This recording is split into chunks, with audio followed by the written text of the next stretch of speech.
ഒന്നാമത് യേശു ചോദിച്ചത് ജനങ്ങൾ എന്നെക്കുറിച്ച് ആര് എന്ന് പറയുന്നു എന്നാണ്. യോഹന്നാൻ സ്നാപകനെന്നും ഏലിയാവെന്നും യിരെമ്യാവെന്നും പ്രവാചകന്മാരിൽ ഒരുവനെന്നുമൊക്കെ പല തരത്തിലാണ് ജനങ്ങൾ യേശുവിനെക്കുറിച്ചുള്ള ധാരണ രൂപപ്പെടുത്തിയത്. അതാണ് ശിഷ്യന്മാർ അവനോട് പങ്കുവയ്ക്കുന്നത്. പലപ്പോഴും യേശുവിനെക്കുറിച്ച് പൊതുവായി ജനങ്ങൾക്കുള്ള ധാരണ ഇങ്ങനെ പലതും തന്നെ ആയിരിക്കും. അന്നും ഇന്നും യേശു ഒരു പ്രവാചകൻ എന്ന് പറയുന്ന ആളുകളുണ്ട്. യേശു അനേക ദേവന്മാരിൽ ഒരാളെന്ന് പറയുന്ന ആളുകളുണ്ട്. യേശുവിനെ ഒരു സിദ്ധപുരുഷനായി കാണുന്ന ആളുകളുണ്ട്. യേശുവിനെ ഒരു മഹായോഗിയായി കരുതുന്ന ആളുകളുണ്ട്. ഇങ്ങനെ വ്യത്യസ്തങ്ങളായ തലങ്ങളിൽ യേശുവിനെ ആദരിക്കുകയും ബഹുമാനിക്കുകയും ചെയ്യുന്ന ബഹുജന സമൂഹങ്ങൾ നമ്മളുടെ പരിസരങ്ങളിൽ തന്നെയുണ്ട്. അതുകൊണ്ട് അവരുടെ ധാരണ തെറ്റാണെന്നോ അവരുടെ ധാരണയിലെ ശരിയില്ലായ്മയെക്കുറിച്ചോ ഒന്നും യേശു ഇവിടെ ചോദിക്കുന്നോ പറയുന്നുമില്ല. ജനങ്ങൾ എന്നെക്കുറിച്ച് എന്ത് പറയുന്നു എന്നൊരു സാധാരണ ചോദ്യം. അതിന് ജനങ്ങൾ അന്നത്തെ കാലാവസ്ഥയിൽ അവർക്ക് പരിചിതമായിരുന്ന തിരുവെഴുത്തിൽ നിന്ന് ഏലിയ പ്രവാചകനെ പോലെ, അല്ലെങ്കിൽ അന്നത്തെ കാലാവസ്ഥയിൽ അവർക്ക് പരിചയമുണ്ടായിരുന്ന യോഹന്നാൻ സ്നാപകനെ പോലെ സത്യം മാത്രം സംസാരിക്കുകയും നടക്കുന്ന വഴികളിലൊക്കെ സൗഖ്യം കൊടുക്കുകയും താൻ സഞ്ചരിക്കുന്ന എല്ലായിടങ്ങളിലും വിശക്കുന്നവർക്ക് അപ്പമായി തീരുകയും, ഏലിയാവൊക്കെ അങ്ങനെയല്ലേ, കലത്തിലെ മാവ് കലശത്തിലെ എണ്ണ. ഏലീശ അങ്ങനെയല്ലേ, വെള്ളത്തെ മലിനമായിരുന്ന വെള്ളത്തെ രുചിപ്പെടുത്തുന്നു, അപ്പം കൊണ്ട് അനേകർക്ക് തൃപ്തി വരുത്തുന്നു. ഇങ്ങനെ അവരുടെ തിരുവെഴുത്തിലും അവരുടെ വ്യാവഹാരിക ലോകത്തിൻ്റെ പരിസരങ്ങളിലും അവർ കണ്ടുമുട്ടിയ പ്രവാചകന്മാർക്ക് തുല്യനായ ഒരാൾ എന്ന നിലയിലാണ് അന്നത്തെ പൊതുജനവും യേശുവിനെ മനസ്സിലാക്കിയത്. അതുതന്നെയാണ് ഈ ശിഷ്യന്മാർ യേശുവിനെക്കുറിച്ച് ജനങ്ങൾ എന്ത് പറയുന്നു എന്നുള്ളതിനെക്കുറിച്ചുള്ള ഉത്തരമായി ക്രിസ്തുവിനോട് പറയുന്നത്. രണ്ടാമത്തെ ചോദ്യം അവൻ്റെ കൂടെ നടക്കുന്നവരോടുള്ളതാണ്.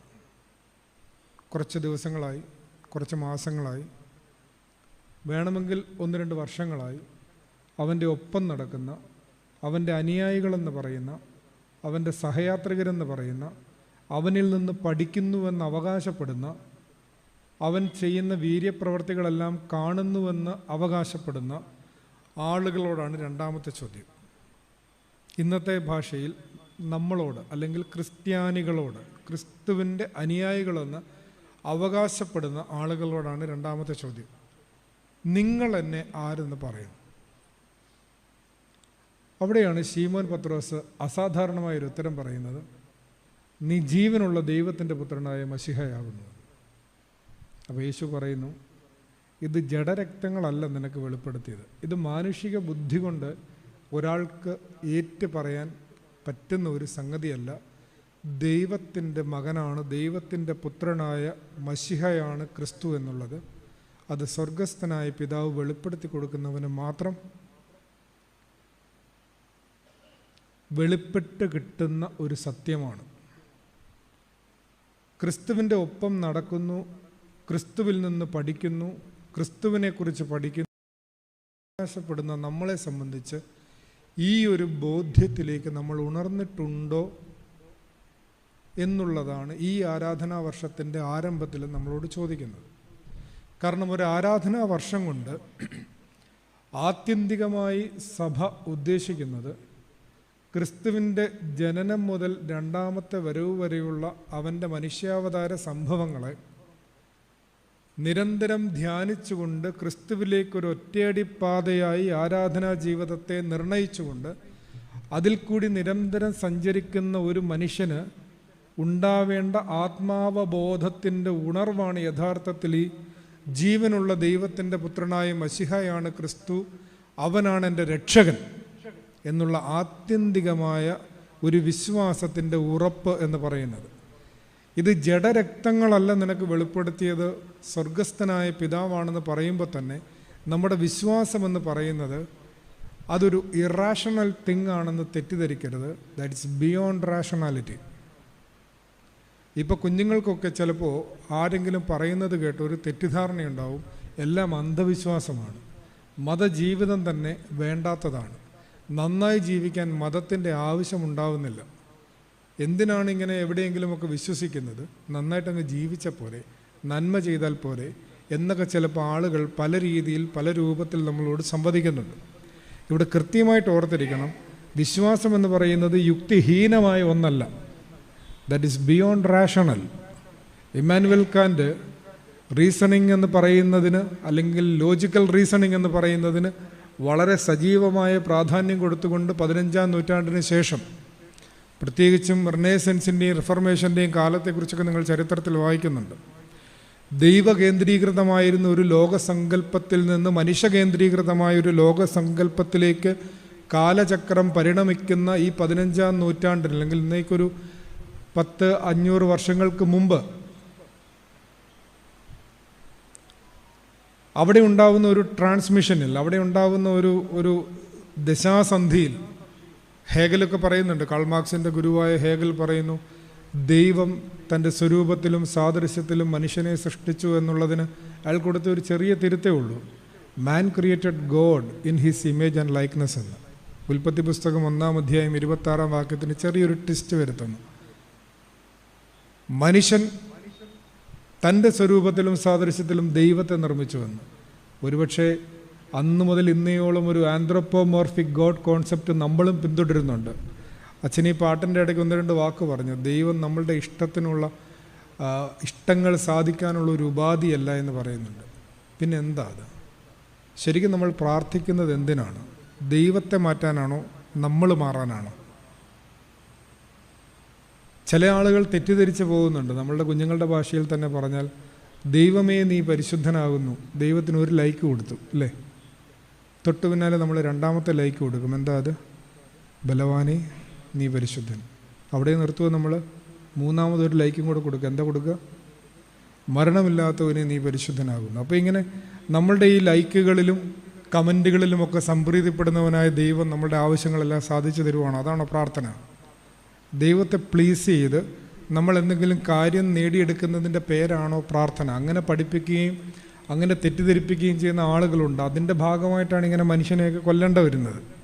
അതൊക്കെ വിശ്വസിച്ച് പോകുമ്പോഴാണ് വിശ്വാസമെന്ന് പറയുന്നത് റാഷണലിൻ്റെ താഴെയായി പോകുന്നത്. ചിന്താശേഷി ഇല്ലാത്ത മനുഷ്യൻ അപ്രകാരം ചിലപ്പം വീണു പോകാൻ സാധ്യതയുണ്ട്. പക്ഷേ ഇവിടെ തിരിച്ചാണ് നമ്മളോട് പഠിപ്പിക്കുന്നത്. വിശ്വാസമെന്ന് പറയുന്നത് നമ്മളുടെ ജഡരക്തങ്ങൾ കൊണ്ട് നമ്മൾക്ക് എത്ര ചിന്തിച്ചാലും പറ്റുന്ന ഒന്നല്ല. വിശ്വാസികളുടെ പിതാവ് ആരാണ്? അബ്രഹാം.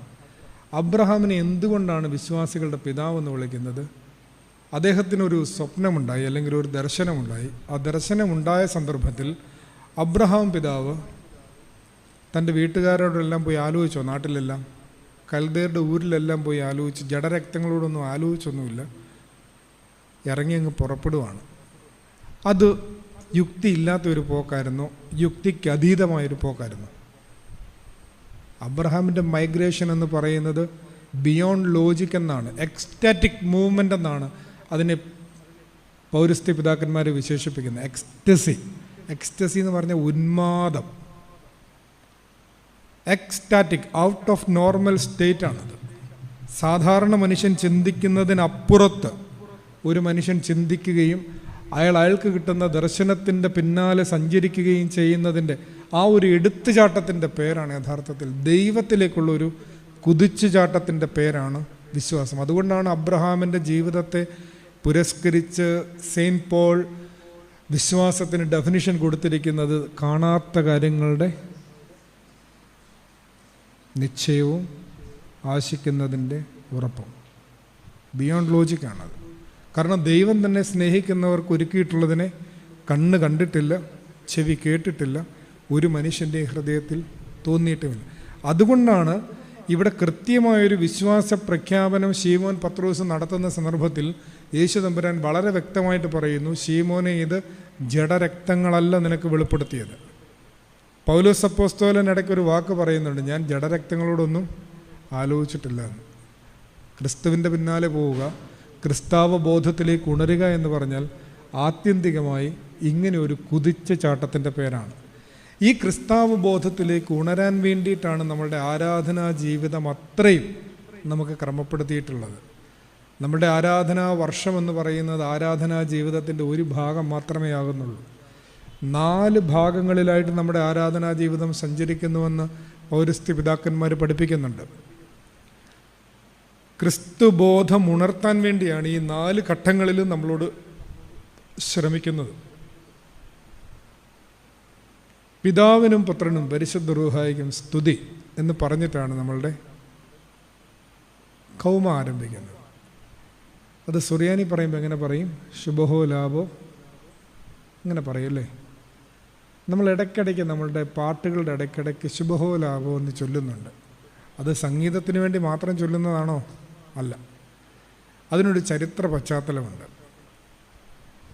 AD 325 നിക്യാ സിനോദോസ് കൂടുന്നത് വരെ ഇതിനെക്കുറിച്ച് ഇങ്ങനെ തർക്കങ്ങളൊക്കെ ഉണ്ട്. ഏതാണ് ഓർത്തോദോക്സോ, നേരെയുള്ള വിശ്വാസം, സത്യവിശ്വാസം?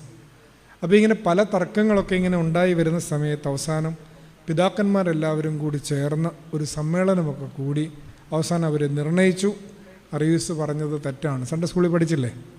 അറിയൂസ് പറഞ്ഞത് തെറ്റാണ്, പുത്രൻ പിതാവിനോട് സമനാണ്, സാരാംശത്തിൽ ഒന്നാണ് എന്നവർ ഉറപ്പിച്ചു. അതുപോലെ തന്നെ അടുത്ത സിനോദോസ് കൂടി പരിശുദ്ധാത്മാവിൻ്റെ കാര്യത്തിലുമെല്ലാം ഇവരുടെ തീരുമാനത്തിലെത്തി. ഈ തീരുമാനം എത്തിക്കഴിഞ്ഞപ്പോൾ അവർ പറഞ്ഞു, നമ്മളുടെ വിശ്വാസം ഈ വേദവിപരീതങ്ങളല്ലാത്ത സത്യവിശ്വാസം എന്ന് പറയുന്നത് ഏതാണ്? പിതാവും പുത്രനും പരിശുദ്ധ റൂഹായുമായ സത്യേക ദൈവത്തിന് സ്തുതി. അപ്പോൾ ഈ ഒരു ഡോക്സോളജി, ഈ ഒരു സ്റ്റേറ്റ്മെൻറ്റ് ഓഫ് ഫെയ്ത്ത് എന്ന് പറയുന്നത് ഇടയ്ക്കിടയ്ക്ക് ഇത് വിശ്വസിക്കുന്ന ആളുകൾ ചൊല്ലുന്നുണ്ട്. അപ്പോൾ അവരെ തന്നെ ഉറപ്പിക്കുകയാണ്, ഞങ്ങളുടെ വിശ്വാസം ഇതാണ്. അങ്ങനെയാണ് ഈ ഇടയ്ക്കിടയ്ക്ക് ശുഭഹോ ലാഭോ എന്ന് ചൊല്ലിക്കൊണ്ടിരിക്കുന്നത്. താളത്തിന് മാത്രം ചൊല്ലുന്നതല്ല, ഇടയ്ക്കിടയ്ക്ക് അതിങ്ങനെ ഏറ്റു പറയണം, പിതാവിനും പുത്രനും പരിശുദ്ധ റൂഹായിക്കും സ്തുതി എന്നുള്ളതാണ് ഞങ്ങളുടെ വിശ്വാസം. ഇതും ക്രിസ്തുവുമായിട്ട് എന്താ ബന്ധം? ക്രിസ്തുവിൻ്റെ മനുഷ്യാവതാരത്തിൽ വെളിപ്പെട്ട ചരിത്രത്തിലെ മനുഷ്യനുണ്ടായ ദൈവാനുഭവമാണ് തൃത്വവിശ്വാസം. നസിയാൻസിലെ വിശുദ്ധനായ ഗ്രിഗോറിയോസ് പറയും, നിങ്ങൾ ദൈവത്തെ തൃത്വം എന്നൊക്കെ വിളിക്കുന്നുണ്ട്, അങ്ങനെ അങ്ങ് പൂർണ്ണമായിട്ടും പറഞ്ഞു വെക്കണ്ട കേട്ടോ. ദൈവം അതുക്കും മേലെയാണ്. അതായത് മനുഷ്യന് ചരിത്രത്തിൽ ക്രിസ്തുവിൻ്റെ മനുഷ്യാവതാരത്തിലൂടെ ഉണ്ടായ ദൈവാനുഭവത്തിന് അവനിട്ട പേരുകൾ മാത്രമാണ് പിതാവ്, പുത്രൻ, പരിശുദ്ധ റൂഹ. എന്താ കാരണം? ക്രിസ്തു വന്നിട്ട് പറഞ്ഞു, ഞാൻ ദൈവത്തിൻ്റെ പുത്രനാണ്, പുത്രനെ കാണുന്നവൻ പിതാവിനെ കണ്ടിരിക്കുന്നു, സ്വർഗത്തിലുള്ള ഞങ്ങളുടെ അപ്പ, അങ്ങനെ പിതാവാൻ ദൈവം എന്നൊന്നുണ്ട്. പിന്നെന്താ ക്രിസ്തു പറഞ്ഞു? ഞാൻ പോയിട്ട് വേറൊരാൾ വരും, അതാരാ? പരിശുദ്ധാത്മാവെന്ന കാര്യസ്ഥൻ വരും. ഇങ്ങനെ ചരിത്രത്തിൽ ക്രിസ്തുവിലൂടെ ഉണ്ടായ വെളിപ്പെടുത്തലാണ് നമ്മളുടെ തൃത്വവിശ്വാസം. അതുകൊണ്ടാണ് പിതാവും പുത്രനും പരിശുദ്ധ റൂഹായിക്കും സ്തുതി എന്ന് നമ്മൾ ചൊല്ലുമ്പോൾ ക്രിസ്തുവിൻ്റെ മനുഷ്യാവതാരത്തെയും അവനിലൂടെ ഉണ്ടായ രക്ഷാകരമായ വീണ്ടെടുപ്പിനെയും സ്മരിച്ചുകൊണ്ട് നമ്മൾ ഈ കുരിശ് വരയ്ക്കുന്നത്. കുരിശ് ഈ കഷ്ടാനുഭവത്തിൻ്റെയും വീണ്ടെടുപ്പിൻ്റെ അടയാളമാണല്ലോ. ഇത് 1 ലൈൻ സ്റ്റേറ്റ്മെൻറ്റ് ഓഫ് ഫെയ്ത്ത് ആണ്. നമ്മുടെ ആരാധനാ ജീവിതം തുടങ്ങുന്നത് ഈ ഒരൊറ്റ സ്റ്റേറ്റ്മെൻ്റല്ല, അല്ലേ? എല്ലാ ദിവസവും പ്രാർത്ഥിക്കാൻ തുടങ്ങുന്ന അങ്ങനെയല്ലേ? രണ്ടാമത്തെ സ്റ്റേറ്റ് എന്ന് പറയുന്നത് ദ എലാബറേഷൻ ഓഫ് ഫെയ്ത്ത് ആണ്. ഈ പറഞ്ഞ ഒറ്റ വരി നമ്മൾ അസൈൻമെൻ്റൊക്കെ എഴുതുമ്പോഴേ ആദ്യം ഒരു ഹെഡിങ് എഴുതത്തില്ലേ? അത് കഴിഞ്ഞിട്ടാണല്ലോ നമ്മളതിൻ്റെ ഇത് വിശദീകരിച്ച് എഴുതുന്നത്, അതിനകത്ത് എന്താ പറയുന്നതെന്നുള്ളത്. ആ statement of ഫെയ്ത്തിൻ്റെ elaboration of faith ആണ് ക്രീഡ്, വിശ്വാസ പ്രമാണം. ആ വിശ്വാസ പ്രമാണത്തിൻ്റെ ആദ്യത്തെ ഖണ്ഡികയിൽ ആരെക്കുറിച്ചാണ് പറയുന്നത്?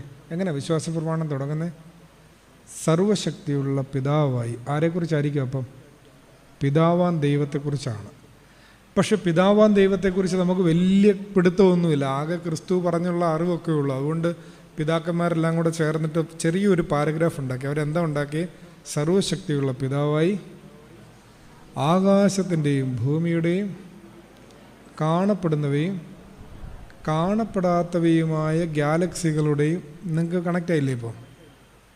ഈ ദൈവം എന്ന് പറയുന്നത് നമ്മുടെ പ്രദക്ഷിണം ഇങ്ങനെ ഇറങ്ങി വരുമ്പം നമ്മൾ ഈ കുറച്ച് പേരെ വാഴ്ത്താനിരിക്കുന്ന ആളല്ല കേട്ടോ, അല്ലല്ലോ. നമ്മൾ ചിലപ്പോൾ അങ്ങനെ അങ്ങ് തെറ്റിദ്ധരിച്ചിട്ട് നമ്മൾ അപ്പുറത്തെ പള്ളിയിലെ റാസയ്ക്ക് പോലും പോകത്തില്ല. അങ്ങനെ നമ്മളങ്ങ് ചെറുതായിക്കൊണ്ടിരിക്കുന്ന ഒരു കാലമാണ്. അതുകൊണ്ടാണ് ഞാൻ പറഞ്ഞത്, ദൈവം എന്ന് പറയുന്നത് ഈ മഹാപ്രപഞ്ചത്തിൻ്റെ കാണപ്പെടുന്നവയും കാണപ്പെടാത്തവയുമായ എല്ലാ ഗാലക്സികളുടെയും സൃഷ്ടാവാൻ ദൈവമാണ്. അപ്പോൾ ദൈവത്തിന് എന്തുമാത്രം സ്പേസ് ആയിരിക്കും അല്ലേ ദൈവത്തിനുള്ളത്. നമ്മൾ ആ ദൈവത്തെ എത്ര ചെറുതായിട്ടാണ് ഇങ്ങനെ ജാതീയമായും വംശീയമായും സാമുദായികമായും ഒക്കെ ഇങ്ങനെ ചുരുക്കിക്കൊണ്ടേയിരിക്കുന്നത്. മനുഷ്യനെ ഇങ്ങനെ ചെറുതാക്കിക്കൊണ്ടിരിക്കുക. രണ്ടാമത്തെ ഖണ്ഡികയിൽ ആരെക്കുറിച്ചാണ് പറയുന്നത്? ദൈവത്തിൻ്റെ ഏകപുത്രനും. അത് കുറച്ച് വലിയ ഖണ്ഡിക. അതെന്നെ അങ്ങനെ വരാൻ കാര്യം, ക്രിസ്തു മനുഷ്യാവതാരം ചെയ്തതുകൊണ്ട് കുറച്ചുകൂടെ കാര്യങ്ങൾ നമുക്കറിയാം. എന്തൊക്കെ അറിയാം? വേറെ ആരുടെയും പരപ്രേരണ കൊണ്ടൊന്നുമല്ല, ദൈവത്തിൻ്റെ ഏകപുത്രനും, ബാക്കി എന്താ, പിതാവിൽ നിന്ന് ജനിച്ചവനും പ്രകാശത്തിൽ നിന്നുള്ള പ്രകാശവും സത്യദൈവത്തിൽ നിന്നുള്ള സത്യദൈവവും ജനിച്ചവനും. അത് അറിയൂസിനുള്ള മറുപടിയായിരുന്നു, സൃഷ്ടി അല്ലാത്തവനും. മനസ്സിലായില്ലേ? അറിയൂസ പറഞ്ഞ് സൃഷ്ടിയാണെന്ന്, അപ്പോൾ അത്തനസ്യൂസ് പറഞ്ഞു സൃഷ്ടി അല്ലാത്തവനും.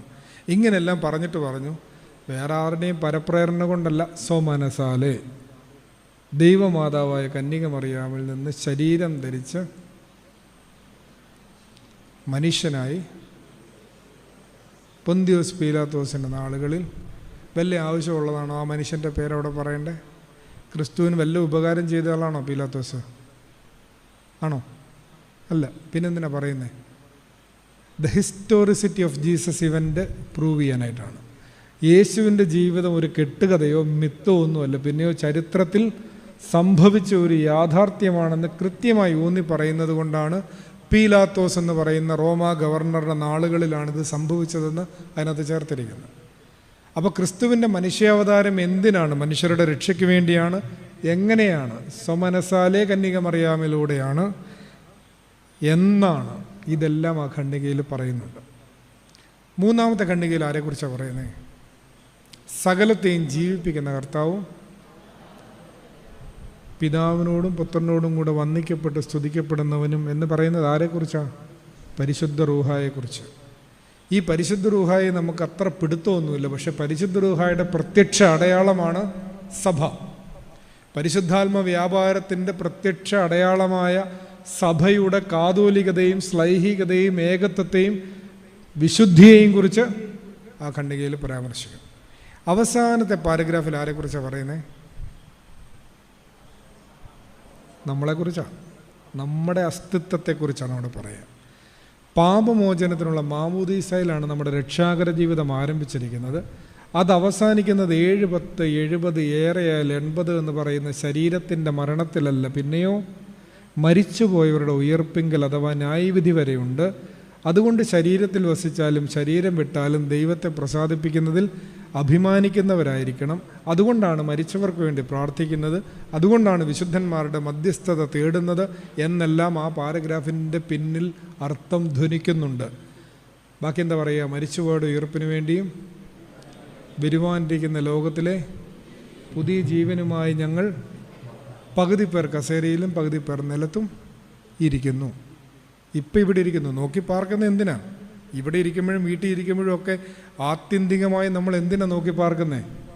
വരുവാനുള്ള ലോകത്തിലെ പുതിയ ജീവന് വേണ്ടിയിട്ടാണ്. ഇത് നമ്മൾ എപ്പോഴാണ് മറന്നു പോകുന്നത്? ക്രിസ്തുവിനെ മറക്കുമ്പോൾ. ക്രിസ്തു രണ്ടാമത് വരും എന്ന് പറഞ്ഞത് മറന്നു പോകുന്നത് എപ്പോഴാണ്? ക്രിസ്തുവിനെ മറക്കുമ്പോഴല്ലേ. ക്രിസ്തുവിനെ മറക്കുമ്പോഴാണ് നമ്മൾ മറന്നു പോവുക. അതുകൊണ്ടാണ് എപ്പോഴും ക്രിസ്തു രണ്ടാമത് വരും, അപ്പോൾ ഒരു ന്യായവിധി ഉണ്ടാവും എന്നൊക്കെ നമ്മുടെ ഈ കുർബാന ക്രമത്തിൻ്റെ പുറകിൽ എഴുതി വച്ചിരിക്കുന്നത്. എപ്പോഴും ഓർക്കേണ്ട 4 കാര്യങ്ങൾ: മരണം, ന്യായവിധി, സ്വർഗം, നരകം. ഇത് നമ്മളെപ്പോഴാണ് സൗകര്യപൂർവ്വം മറക്കുന്നത്? ക്രിസ്തുവിനെ മറക്കുമ്പോൾ. ക്രിസ്തുവിനെ മറക്കുമ്പോൾ ക്രിസ്തു പറഞ്ഞ വാക്കുകൾ നമ്മൾ മറക്കും. അതുകൊണ്ടാണ് ക്രിസ്താവബോധത്തിലേക്ക് നമ്മൾ ഉണരേണ്ടതിൻ്റെ ആവശ്യകത.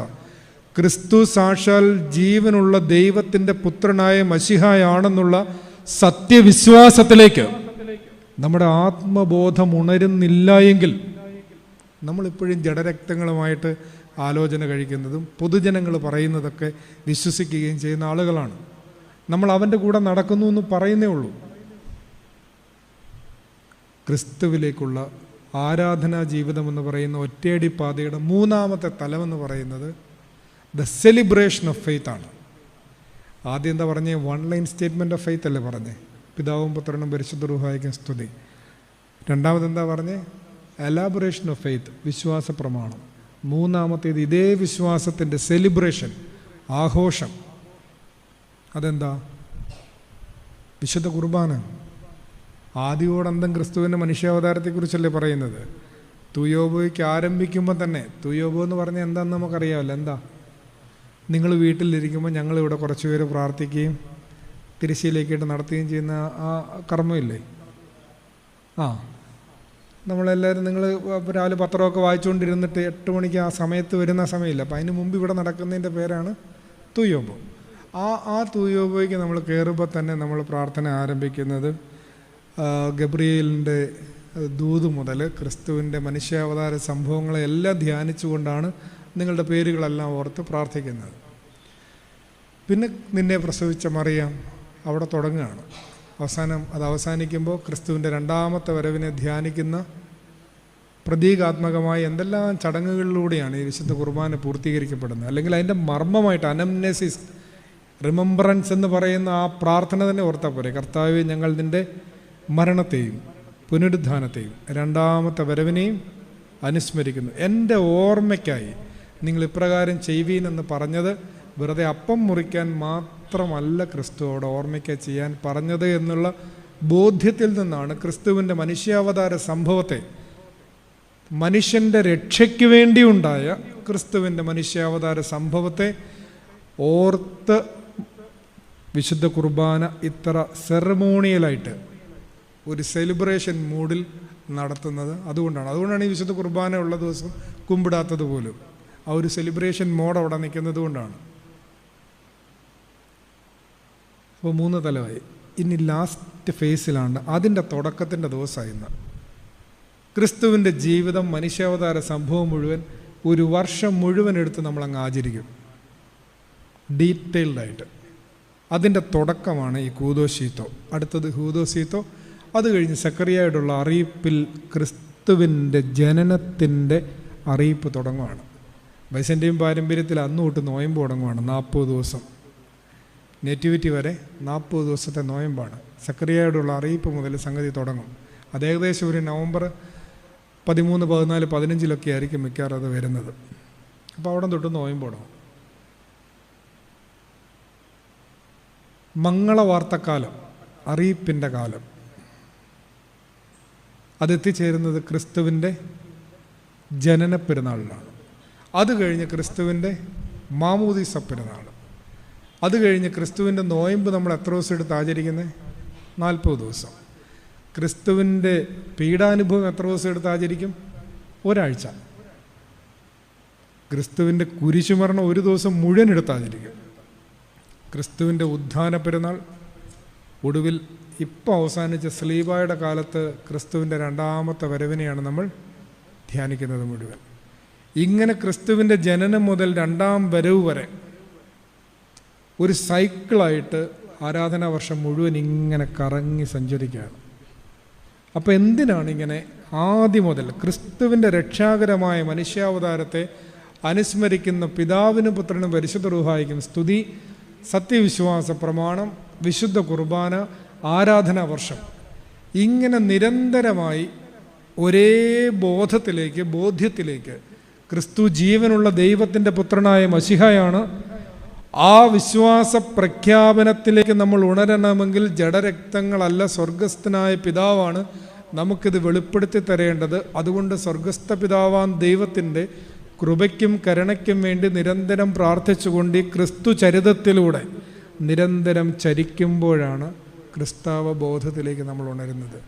പരിശുദ്ധനായ പരിമല തിരുമേനിയുടെ കബറിങ്കിലേക്ക് വർഷത്തിൽ 1 പ്രാവശ്യം നമ്മൾ തീർത്ഥാടനത്തിന് പോകുന്നുണ്ട്.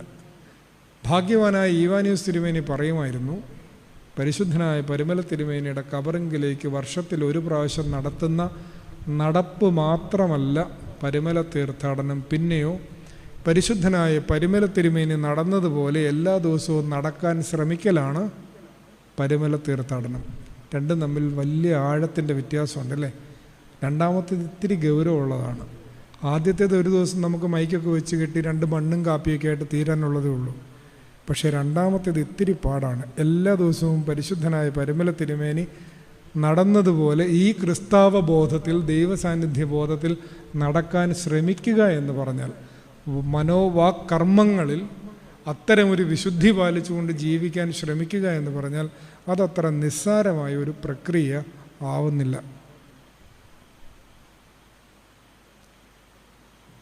അഞ്ചാമത്തെ തുബ്ദൻ ആരംഭിക്കുമ്പോൾ ശ്ലൈഹികവും കുറ്റമില്ലാത്തതുമായ ഏകവിശ്വാസത്തെ പാലിച്ച് ഞങ്ങൾക്ക് ഏൽപ്പിച്ചു തന്നവരായ ശുദ്ധിമാന്മാരുടെ സ്ഥലത്ത് ശുദ്ധതയോടെ മുൻകൂട്ടി നിദ്ര പ്രാപിച്ച് വിശ്രമിക്കുന്നവരെന്ന് പറഞ്ഞിട്ടാണ് 3 സുന്നഹദോസുകളിലെ പിതാക്കന്മാരെയും അത് കഴിഞ്ഞ് ഇങ്ങനെ പേരെടുത്ത് കുറച്ച് പേരുടെ പേരെല്ലാം പറഞ്ഞിട്ട് അവസാനം മലങ്കരയുടെ പരിശുദ്ധന്മാരായ മാർ ഗ്രിഗോറിയോസും എന്നൊക്കെ പറഞ്ഞ് നമ്മളിങ്ങനെ ചൊല്ലുന്നത്.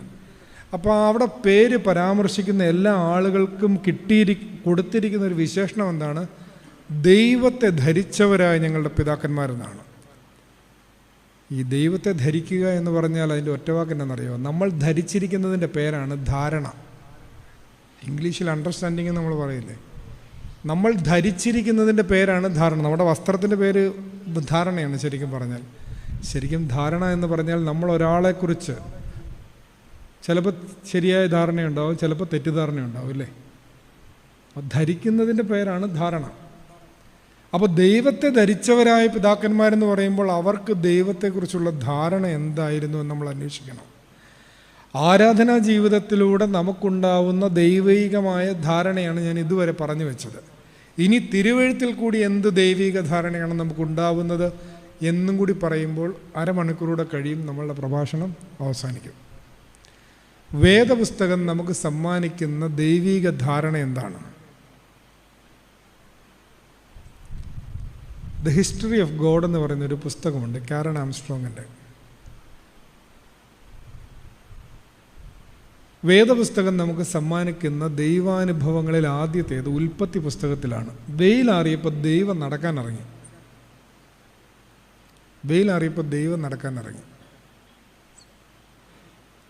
അന്ന് ആദമേ എന്ന് വിളിച്ചപ്പോൾ ആദമിനെ കണ്ടില്ല.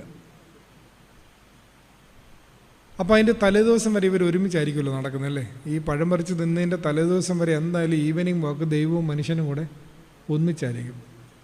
പഴം പറിച്ച് തിന്നതിൻ്റെ പിറ്റേ ദിവസം സാറ്റ് കളിക്കാൻ തുടങ്ങി. മരത്തിൻ്റെ പുറകിൽ പോയി പാത്തിരുന്നു. അപ്പോൾ ഏദൻ തോട്ടം നമുക്ക് സമ്മാനിക്കുന്ന ആദ്യത്തെ ദൈവാനുഭവം എന്ന് പറയുന്നത് മനുഷ്യൻ്റെ കൂടെ നടക്കുന്ന ദൈവം. മനുഷ്യൻ്റെ കൂടെ നടക്കുന്ന ദൈവത്തിന് ഒരു ഒറ്റവാക്കുണ്ടല്ലോ, ദൈവം നമ്മോടുകൂടെ, ഇമ്മാനുവേൽ. അപ്പോൾ വേദപുസ്തകം ആദ്യം തരുന്ന ദൈവാനുഭവം ഇമ്മാനുവേലാണ്, ദൈവം നമ്മോടുകൂടെ.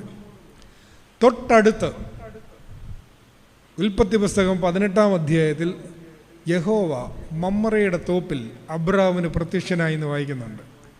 അവിടെ അബ്രാം വലിയൊരു മേശയൊക്കെ ഒരുക്കുന്നു, 3 ദൈവദൂതന്മാർക്ക് ഭക്ഷണമൊക്കെ ഒരുക്കുന്നു. ഈ 3 ദൈവദൂതന്മാർ അബ്രാമിൻ്റെ വീട്ടിൽ വന്നതിനെ പുരസ്കരിച്ചാണ് ബൈസൻ്റെയിൻ ഐക്കണോഗ്രാഫിയിൽ ഹോളി ട്രിനിറ്റിയുടെ ഐക്കൺ വരയ്ക്കുന്നതെന്ന് നമുക്കറിയാം. 3 ദൈവദൂതന്മാർ അബ്രാമിൻ്റെ വീട്ടിൽ വന്നത് തൃത്വത്തിൻ്റെ ഒരു സൂചനയായിട്ട് പാരമ്പര്യങ്ങളിൽ പഠിപ്പിക്കുന്നുണ്ടല്ലോ. അപ്പോൾ കൂടെ ഭക്ഷണം കഴിക്കുന്ന ദൈവം, അതാ രണ്ടാമത്തെ. ഒന്നാമത് മനുഷ്യൻ്റെ കൂടെ നടക്കുന്ന ദൈവം, രണ്ടാമത് മനുഷ്യൻ്റെ കൂടെ ഭക്ഷണം കഴിക്കുന്ന ദൈവം. മൂന്നാമത് ഉൽപ്പത്തി പുസ്തകം 32-ാം അധ്യായം എത്തുമ്പോൾ ഗുസ്തി പിടിക്കുന്ന ദൈവമാണ്, റെസ്ലിംഗ് ഗോഡ്. ദൈവവും മനുഷ്യനും കൂടെ അവിടെ ഒരു ഗുസ്തി പിടിക്കുന്നുണ്ട്. യബ്ബോക്ക് കടവിൽ യാക്കോബും ദൈവപുരുഷനും കൂടെ ഒരു മൽപ്പിടുത്തം. അവസാനം 2 പേരും അവസാനം മല്ല് പിടിച്ച് ഒരു പരുവായി കഴിഞ്ഞപ്പോഴത്തേനും ഈ ദൈവപുരുഷൻ പറഞ്ഞു, നിൻ്റെ പേരെന്നാ? യാക്കോബ്. ഇനി നിൻ്റെ പേരങ്ങ് മാറ്റി, എന്തുവാ? ഇസ്രായേൽ. ഇത്രയൊക്കെ കെട്ടിക്കഴിഞ്ഞപ്പം ഈ ഇസ്രായേൽ എന്ന് പറയുന്ന പഴയ യാക്കോബിന് ഒരു ചോദ്യം ചോദിക്കാനുണ്ടായിരുന്നു. അതെ, നിങ്ങളുടെ പേരെന്തുവാ? അപ്പം എന്താ മറുപടി? അത് നീ പറയേണ്ട കാര്യമില്ല എന്നുള്ള രീതിയിലാണ് മറുപടി. എന്താ പേര് പറയാത്തെന്നറിയോ? ഈ പേരിടുക എന്ന് പറഞ്ഞാൽ എബ്രായ വേദചരിത്രത്തിൽ അതിന് സവിശേഷമായൊരർത്ഥമുണ്ട്. ആദാം മൃഗങ്ങൾക്കെല്ലാം പേരിട്ടു എന്ന് ഉൽപ്പത്തി പുസ്തകത്തിലുണ്ട്. അതിനെക്കുറിച്ച് എബ്രായ വേദവ്യാഖ്യാനങ്ങളിൽ പറയുന്നത് ആദമിൻ്റെ റോയൽ ഡിഗ്നിറ്റി, രാജകീയമായ അന്തസ്സ്, അധീശത്വത്തിൻ്റെ സൂചനയാണ് ഈ പേരിടുക എന്ന് പറഞ്ഞത്. നമ്മുടെ നാട്ടിലും അതൊക്കെ ഉണ്ട് കേട്ടോ. നമ്മുടെ മനു എസ് പിള്ളയുടെ ഐവറി ത്രോൺ എന്ന് പറയുന്ന പുസ്തകത്തിൽ ഒരു 100 വർഷം മുമ്പ് നമ്മുടെ നാട്ടിലുണ്ടായിരുന്ന അടിമത്ത വ്യവസ്ഥയെക്കുറിച്ചൊക്കെ വളരെ വ്യക്തമായിട്ട് പ്രതിപാദിക്കുന്നുണ്ടല്ലോ.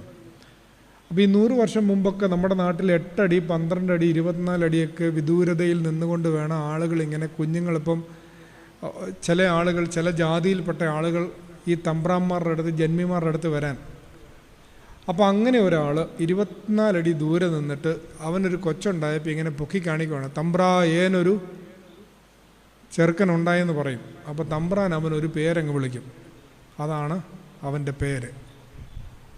ചാപ്പ കുത്തുക. അധീശത്വത്തിൻ്റെ സൂചനയായിരുന്നു ഈ പേരിടിയിലെന്ന് പറയുന്നത്. അവന് വേറെ അഡ്രസ്സൊന്നുമില്ല, തമ്പ്രാൻ ഇട്ട പേര് അവൻ്റെ പേര്. അപ്പോൾ ഈ പേരിടുക എന്നുള്ളത് അധീശത്വത്തിൻ്റെ സൂചനയായതുകൊണ്ട് പേരറിയുക എന്ന് പറയുന്നത്, ഇപ്പം നമ്മുടെ നാട്ടു നടപ്പനുസരിച്ച് ഈ ആളുകൾ വേറെ ആളുകളെ കളിയാക്കി പേര് വിളിക്കുന്നത് എന്തിനാണെന്നറിയാമോ? എന്തിനാണ് ഈ ആൾക്കാർ വട്ടപ്പേര് വിളിക്കുന്നത്? അയാളെ വേറൊരു രീതിയിലും കീഴ്പ്പെടുത്താൻ പറ്റാത്തതുകൊണ്ട് പിന്നെ എന്നേലും പേര് വിളിച്ചാൽ കളിയാക്കി സ്വയം തൃപ്തി വരിക എന്നുള്ളതുള്ളൂ. വേറെ കാര്യമൊന്നുമില്ല, വേറെ പ്രത്യേകിച്ച് കാര്യമൊന്നുമില്ല. ഈ പറയുന്ന ആളുകൾക്ക് ആ മനുഷ്യൻ്റെ വലിപ്പത്തെ ഉൾക്കൊള്ളാൻ പറ്റാത്തത് കൊണ്ട് എന്തെങ്കിലും ഒരു വട്ടപ്പേര് വിളിച്ചിട്ട് സ്വയം അങ്ങ് തൃപ്തിപ്പെടുത്തുക. അവനെ ഞാൻ പേര് വിളിച്ച്, അവൻ അത്രേ ഉള്ളൂ എന്ന് ഇവനങ്ങ് ആശ്വസിക്കുക. അവൻ അത്രയല്ല, പക്ഷെ ഇവനങ്ങ് ആശ്വസിക്കുക. നമ്മൾ ചിലപ്പോൾ പണ്ട് സ്കൂളിലൊക്കെ, ഇപ്പോൾ ഉണ്ടോയെന്നറിയില്ല, പണ്ട് സ്കൂളിലൊക്കെ സാറുമാർക്ക് പേരിടുമായിരുന്നു പിള്ളേർ. എന്തുവാ? ആ സാറിനെ ഞാനങ്ങ് കീഴ്പ്പെടുത്തി എന്നുള്ളൊരു ചെറിയ സാറ്റിസ്ഫാക്ഷൻ്റെ പ്രശ്നമേ ഉള്ളൂ. അതിന് മാത്രമേ ഉള്ളൂ അത്. അപ്പോൾ ഇവിടെ യാക്കോബിൻ്റെ അടുത്ത് പേര് മാറ്റിയൊക്കെ കൊടുത്തു. അവിടെ ഒരു അധീശത്വമുണ്ട്, ദൈവം മനുഷ്യൻ്റെ സൃഷ്ടാവാണെന്നുള്ളത്. അപ്പോൾ യാക്കോബ് തിരിച്ചു ചോദിച്ചപ്പോൾ നീ അത് അറിയേണ്ട കാര്യമില്ല എന്ന് പറഞ്ഞു. ഇതിങ്ങനെ പറഞ്ഞാൽ നിങ്ങൾ പറയും അതെന്നെ അങ്ങനെ ശരിയാവുന്നേ. തൊട്ടടുത്ത ദൈവാനുഭവത്തിൽ ഇത് കുറച്ചും കൂടെ എക്സ്പ്ലിസിറ്റായിട്ട് വരുന്നുണ്ട്. പുറപ്പാട് പുസ്തകം 3-ാം അധ്യായം എത്തുമ്പോൾ മോശയ്ക്കുണ്ടായ ദൈവാനുഭവം. മോശെ ചെരുപ്പൊക്കെ ഊരിയിട്ടിട്ട് ഇങ്ങോട്ട് കയറി നിന്നേ. മോശ കയറി നിന്നു, കാര്യങ്ങളെല്ലാം പറഞ്ഞു. ഞാൻ വിക്കനാണെന്നൊക്കെ പറഞ്ഞു. അതൊന്നും പറഞ്ഞിട്ട് കാര്യമില്ല, നീ പോയേ പറ്റുള്ളൂ, നീയാണ് പോകേണ്ട ആളെന്നെല്ലാം പറഞ്ഞ് ദൈവവും മോശയും കൂടെ മിസ്രൈമിൽ പോകാമെന്നൊരു ധാരണയൊക്കെ ആയി കഴിഞ്ഞപ്പോൾ, എല്ലാം കേട്ട് കഴിഞ്ഞപ്പോൾ മോശ ഒരു ചോദ്യം ചോദിച്ചു. അതെ, ഞാൻ പോവാം, പക്ഷേ ഈ പറഞ്ഞ കാര്യമെല്ലാം കൂടെ ഞാനങ്ങ് മിസ്രൈമിൽ ചെന്ന് പറയുമ്പോൾ അവരെന്നോട് ചോദിക്കും, ഇത് നിന്നോട് പറഞ്ഞു വിട്ടവൻ്റെ പേരെന്നാണെന്ന്. അപ്പോൾ യാക്കോബിന് കിട്ടിയ പോലെ ഒരു ഉത്തരമല്ല മോശയ്ക്ക് കിട്ടിയത്. എന്തോ മോശയോട് പറഞ്ഞ്, ഞാനാകുന്നവൻ ഞാനാകുന്നു. I am what I am. I shall be what I shall be. That is none of your business. ആഷേർ ആ വരിയുടെ ആദ്യാക്ഷരങ്ങൾ ചേർത്താണ് യാഹുവേ എന്ന പേര് ഇസ്രയേൽക്കാർ ആ ദൈവാനുഭവത്തെ വിളിക്കാൻ തുടങ്ങിയത്. അബ്രഹാമിൻ്റെയും ഇസഹാക്കിൻ്റെയും യാക്കോബിൻ്റെയും ആൻസെസ്ട്രൽ ഗോഡ് കോൺസെപ്റ്റിൽ നിന്ന് യാഹുവേ എന്ന ദൈവസങ്കല്പത്തിലേക്ക് പതിയെ വരികയാണ്. ദൈവം പക്ഷേ പിടികിട്ടാ പുള്ളിയായി. എന്ത് സിമ്പിളായിരുന്നു, കൂടെ നടക്കുകയും കൂടെ ഭക്ഷണം കഴിക്കുകയും ചെയ്തുകൊണ്ടെന്ന ദൈവം പതിയെ ട്രാൻസെൻഡൻ്റൽ ലവാണ്, അതീന്ദ്രിയനാവുകയാണ്. അത് പുറപ്പാട് പുസ്തകം 19-ാം അധ്യായം എത്തുമ്പോൾ വീണ്ടും നമുക്ക് കൃത്യമായിട്ട് മനസ്സിലാവും. 19-ാം അധ്യായം മോശ സീനായി മലയിലെ അനുഭവം. അവിടെ മോശ വലിയൊരു അന്ധതമസിൽ പെട്ടുപോവാണ്. Divine darkness. പൗരസ്ത്യ പിതാക്കന്മാർ പറയും, the divine darkness is the symbol of divine ignorance. മനുഷ്യബുദ്ധിക്ക് ദൈവത്തെ ഗ്രഹിക്കാനാവില്ല എന്നുള്ള കൃത്യമായി ആ മനുഷ്യബുദ്ധിയുടെ പരിമിതി അവൻ മനസ്സിലാക്കുന്നിടത്താണ് അവന് ഏറ്റവും വലിയ വിവേകം ഉദിക്കുന്നത്. ദൈവത്തെ മനസ്സിലാക്കാൻ എനിക്ക് പറ്റില്ല. നമ്മൾ സെമിനാരിയിലൊക്കെ പഠിക്കുകയും പൗലോസ് ഗ്രിഗോറിയോസ് തിരുമേനിയുടെ എഴുത്തുകളിലൊക്കെ നിരന്തരം ഉപയോഗിക്കുകയും ചെയ്യുന്നൊരു വാക്കുണ്ടായിരുന്നല്ലോ, ഇൻകോംപ്രിഹെൻസിബിലിറ്റി ഓഫ് ഗോഡ്. ദൈവത്തിൻ്റെ അപരിഗ്രാഹ്യത, ദൈവത്തെ മനസ്സിലാക്കാനുള്ള മനുഷ്യൻ്റെ പരിമിതി. ഇവിടം വരെ എത്തി. നമുക്ക് വീണ്ടും മുന്നോട്ട് പോകാം. മോശ അവരെയും കൊണ്ടുപോയി, യോശുവ അവരെ കനാൻ നാട്ടിലെത്തിച്ചു. BC ഒരു 1200 ആയപ്പോൾ അവർ കനാൻ നാട്ടിലെത്തി. നമ്മുടെ മോൻസൺ പറഞ്ഞ പോലെ വർഷമല്ല കേട്ടോ, ഏകദേശമൊക്കെ കറക്റ്റാണ്. അവർ കനാൻ നാട്ടിലെത്തി. അവരവിടെ ചെന്ന് കഴിഞ്ഞപ്പോൾ കനാൻ നാടെന്ന് പറഞ്ഞാൽ പാലും തേനും ഒഴുകുന്ന സ്ഥലമാണ്. അപ്പം നല്ല സുഭിക്ഷമായ ജീവിതമാണ് ജീവിക്കുന്നത്. നമുക്ക് ജീവിതത്തിൽ സമൃദ്ധി ഉണ്ടായാൽ നമ്മൾ ആദ്യം മറക്കുന്ന ആരെയാണ്? ദൈവത്തെ. അതായത് നമ്മളുടെ പിള്ളേരെല്ലാം ഗൾഫിലും ഒക്കെ പോയി, അമേരിക്കയിലും കാനഡയിലും ഒക്കെ എല്ലായിടത്തും പോയി നമ്മുടെ പള്ളിയുടെ മുറ്റത്തിൻ്റെ ടൈലിട്ടും നമ്മുടെ വീട്ടിലും ടൈലിട്ടും നമുക്ക് ചള്ളയിലും ചവിട്ടേണ്ട ഒരു കുഴപ്പമില്ല. പക്ഷേ നമ്മൾ നേരത്തെ ഇതിനെല്ലാം മുമ്പ് പള്ളി വന്നുകൊണ്ടിരുന്ന സമയവും ഇപ്പോൾ പള്ളി വരുന്ന സമയവും തമ്മിൽ ചെറിയ വ്യത്യാസമുണ്ടോ? നമ്മൾ നേരത്തെ നടന്നു വന്നപ്പോൾ നമ്മൾ നമസ്കാരം തുടങ്ങുന്നതിന് മുമ്പ് നമുക്ക് വരാൻ പറ്റുമായിരുന്നു, മുട്ടുവേദന ഇല്ലായിരുന്നു. നമുക്ക് സമൃദ്ധിയൊക്കെ ആയിക്കഴിഞ്ഞപ്പോൾ നമുക്ക് മുട്ടുവേദനയുണ്ട്, കാറുമുണ്ട്, രണ്ടുമുണ്ട്. പക്ഷെ നമുക്ക് വരാനായിട്ടിട്ട് ശകലമൊക്കെ താമസിച്ചു ഇല്ലേ? പിള്ളേരാണെങ്കിലും നമുക്ക് പായ കിടന്നുകൊണ്ടിരുന്ന സമയത്ത് പിള്ളേരെല്ലാം പോരും, കട്ടിലെ കിടക്കുമ്പോൾ നമുക്ക് പോരാനൊരു ശകലം. എന്നാ പ്രശ്നം എന്നാണെന്നറിയോ? നമുക്ക് സുഖം കൂടും തോറും നമ്മൾ ആദ്യം മാറ്റി വെക്കുന്ന ആരെയാണ്? കനാൻകാരും അത്രേ ചെയ്തുള്ളൂ. കനാൻ നാട്ടിൽ പോയ ഇസ്രായേൽ മക്കളും അത്രയും കാര്യം ചെയ്തുള്ളൂ. അവരാദ്യം മറന്നു പോയത് ദൈവം കൊടുത്ത 10 കൽപ്പനയിൽ ഒന്നാമത്തേതാണ്. എന്തോ അത്? ഞാനല്ലാതെ. അതങ്ങ് മറന്നുപോയി. അതങ്ങ് മറന്നുപോയി കഴിഞ്ഞപ്പോൾ നാടായ നാട് മുഴുവൻ കുരിശും തൊട്ടിയും വെച്ച് ധൂപപ്രാർത്ഥനയും റാസ ഇറങ്ങാൻ തുടങ്ങി. കുന്നിൻ്റെ പുറത്തും ഉണക്കക്കുന്നിൻ്റെ പുറത്തും പച്ചമരത്തിൻ്റെ ചോട്ടിലും എല്ലാം ഇഷ്ടംപോലെ ദൈവമായി. ബാലുണ്ട്, അശേരയുണ്ട്, ഇഷ്ടംപോലെ ദൈവങ്ങളുണ്ട്. അവസാനം അതിൻ്റെ ഒരു പാരമ്യം, ആ അസന്മാർഗിക ജീവിതത്തിൻ്റെ ഒരു പാരമ്യമാണ് ഒരു 100-300 വർഷം കഴിയുമ്പോഴത്തേനും BC 9-ാം നൂറ്റാണ്ട് എത്തുമ്പോഴേക്കും ഇസ്രയേലിൻ്റെ രാജാവ് ആഹാബാണ്. ആഹാബ് രാജാവിൻ്റെ ഭാര്യ ഇസബേൽ ബാലിൻ്റെ പൂജാരിണിയാണ്. അപ്പോൾ അവരുടെ ആ സമൂഹത്തിൻ്റെ അപജയം നോക്കി. ദൈവം തിരഞ്ഞെടുത്ത ജനം, കൽപ്പന കൊടുത്തു വിട്ട ജനം, വാഗ്ദത്ത നാട്ടിൽ കൊണ്ടാക്കിയ ജനം, അവരുടെ ആ ധാർമ്മിക ജീവിതത്തിൻ്റെ അപജയം എവിടെ എത്തി നിൽക്കുന്നു? അപ്പോഴാണ് ഒരാൾ വരുന്നത്. അവിടെ ഭയങ്കര തർക്കമായി. ഈ യഹോവ എന്ന് പറയുന്ന ദൈവത്തിനാണോ ശക്തി, ബാലെന്ന് പറയുന്ന ദൈവത്തിനാണോ ശക്തി, ഇതിൽ ആരാണ് മഴ പെയ്യിക്കുന്നത് എന്നൊക്കെ പറഞ്ഞ് വലിയൊരു തർക്കം നടക്കുന്ന സമയത്താണ് ഒരു മനുഷ്യൻ കയറി വരുന്നത്. അയാളുടെ എൻട്രിക്ക് എന്ത് പഞ്ചാണെന്നറിയോ? തിശ്ബ്യനായ ഏലിയാവ് കടന്നു വന്നു. എന്നിട്ട് അയാൾ എന്താ പറയുക? ഞാൻ സേവിച്ചു നിൽക്കുന്ന ദൈവമായ യഹോവയാണ്, ഇനി ഞാൻ പറഞ്ഞിട്ടല്ലാതെ ഈ ആണ്ടുകളിൽ മഞ്ഞും മഴയും ഉണ്ടാവുകയില്ല ഈ ദേശത്ത്. അയാൾ കൃത്യമായൊരു സാധനം പറഞ്ഞു. അതായത് ആരാണ് ദൈവം, ആരാണ് മഴ പെയ്യിക്കുന്നത്? Elijah. Yahweh is my God എന്ന പേരിൻ്റെ അർത്ഥം. യഹോവയാണ് എൻ്റെ ദൈവം എന്ന് ധീരമായി അയാൾ എഴുന്നേറ്റ് നിന്ന് അങ്ങോട്ട് പറഞ്ഞു. പറച്ചിലൊക്കെ കേട്ടു, ക്ഷാമമൊക്കെ വന്നു. അത് കഴിഞ്ഞപ്പോൾ രാജാവ് വിളിച്ചു. അവസാനം അവർ ഒരു മത്സരത്തിലൊക്കെ എത്തി. എവിടാ? കർമ്മേലിൽ. ഇപ്പുറത്ത് 450 ബാലിൻ്റെ പ്രവാചകന്മാരും ഇപ്പുറത്ത് ഏലിയ ഒറ്റയ്ക്കും ബലിപീഠമൊക്കെ ഉണ്ടാക്കി. അവസാനം നമുക്ക് കഥയെല്ലാം അറിയാം. ഏലിയ പ്രവാചകൻ്റെ ബലിയിൽ ദൈവം പ്രീതനായി ബാലിൻ്റെ 450 പ്രവാചകന്മാരെ നിഗ്രഹിക്കുന്നതായിട്ടൊക്കെ അറിയാം. ഇത്രയും വലിയൊരു വിജയം ഏലിയാവിനുണ്ടായി കഴിഞ്ഞപ്പോൾ സ്വാഭാവികമായി ഏലിയ ഒരു ഫ്ലക്സ് വെക്കേണ്ടതാണ് അല്ലേ? ഒന്ന് വെച്ചാൽ മതിയോ? നമുക്ക് 10A+ കിട്ടിയാൽ തന്നെ നമ്മൾ എത്ര ഫ്ലക്സ് വയ്ക്കും? അപ്പം നോർമലി ഇയാൾ എന്തുമാത്രം വലിയ കട്ടൗട്ടൊക്കെ വെക്കേണ്ടതാണ്, എന്തുമാത്രം സ്വീകരണമൊക്കെ കിട്ടേണ്ടതാണ്. പക്ഷേ ഇയാൾ നേരെ ഡിപ്രഷനിലോട്ടാണ് പോയത്. ഈ മനുഷ്യൻ ആകെ ഡിപ്രഷനിൽ പോയി. അവിടെ അങ്ങോട്ടൊരു മരത്തിൻ്റെ ചോട്ടിൽ പോയിരുന്നിട്ട് പറഞ്ഞു, എൻ്റെ ദൈവമേ, എന്നെക്കൊണ്ട് ഇനി പറ്റത്തില്ല, എനിക്ക് പണി പറ്റത്തില്ല, അവൻ എന്നെ കൊല്ലാൻ വരുവാണ്, എന്നെക്കൊണ്ട് പറ്റത്തില്ല എന്ന് പറഞ്ഞ് അവിടെ പോയി കരഞ്ഞ് തളർന്ന് അവിടെ ഇരിക്കുവാണ്. ഞാനല്ല, മാലാഹ പുറയുന്ന് വിളിച്ചു ഏലിയാവിനെ. വിളിച്ചിട്ട് തോളത്ത് തട്ടിയിട്ട് പറഞ്ഞു, ദേ ഈ അപ്പം കഴിച്ചോളാൻ പറഞ്ഞു. ഈ അടയാ കേട്ടോ, ഈ അട കഴിച്ചോളാൻ പറഞ്ഞു. എന്നിട്ട് നിനക്ക് ഇനി ഒരുപാട് ദൂരെ സഞ്ചരിക്കാനുണ്ടെന്ന് പറഞ്ഞു. ഏലിയാവ് 40 രാവും 40 പകലും ദൈവത്തിൻ്റെ പർവ്വതമായ ഹോറേബിലിരുന്നു. എന്നിട്ട് ഏലിയാവ് ഇങ്ങനെ പ്രതീക്ഷിച്ചിരിക്കുകയാണ്, ദൈവം എന്നോട് വെളിപ്പെടുത്തി കിട്ടും. അപ്പോൾ ഏലിയാവിനറിയാവുന്ന പഴയ നിയമ ചരിത്രം, പ്രത്യേകിച്ച് മോശയുടെയൊക്കെ ചരിത്രം വെച്ച് നോക്കിയപ്പോൾ A devastating experience of God ഇപ്പം കിട്ടുമെന്ന് പ്രതീക്ഷിച്ചിരിക്കുകയാണ്. ഭൂകമ്പം, പുകയാവി, മോശയ്ക്ക് അങ്ങനെയല്ലേ സീനായിൽ കിട്ടിയത്? അപ്പം അതുപോലെ വരുമെന്ന് പറഞ്ഞിരിക്കുകയാണ്. അപ്പോഴാണത് അവിടെ ആദ്യം ഒരു ഭൂകമ്പം, അതിനകത്ത് ദൈവമില്ല. പിന്നെ ഒരു കൊടും തീ, അതിനകത്തും ദൈവമില്ല. പിന്നെ എവിടെ ദൈവം വന്നേ? ഒരു മന്ത്രസ്വരം, ഒരു മൃദുസ്വരം. ഇവിടെ നിങ്ങൾ ശ്രദ്ധാപൂർവം മനസ്സിലാക്കണം. കൂടെ ഭക്ഷണം കഴിച്ച, കൂടെ നടന്ന ദൈവം പിടികിട്ടാതായി അതീന്ദ്രിയനായി മനുഷ്യൻ്റെ ബുദ്ധിക്ക് അപ്രാപ്യനായ ആ ദൈവത്തെ ബുദ്ധി കൊണ്ട് നമുക്ക് മനസ്സിലാക്കാൻ പറ്റത്തില്ലെങ്കിലും ഹൃദയം കൊണ്ട് നമുക്ക് എക്സ്പീരിയൻസ് ചെയ്യാൻ പറ്റും.